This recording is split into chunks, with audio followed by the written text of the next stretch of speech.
Hi, I'm Bobby Lanyon, CEO and Chief Servant of AIG Safety, and today we are talking about the MicroBright beacon. The MicroBright beacon is a board-free technology beacon. It's actually an American technology and made in America.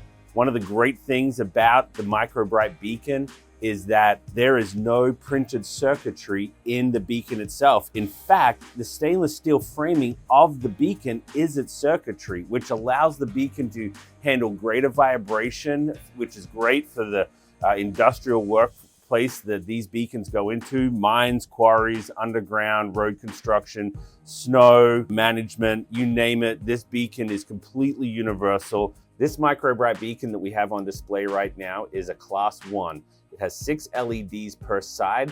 The Class 2 beacon has 3 LEDs per side, and the Class 3 has 1 LED per side.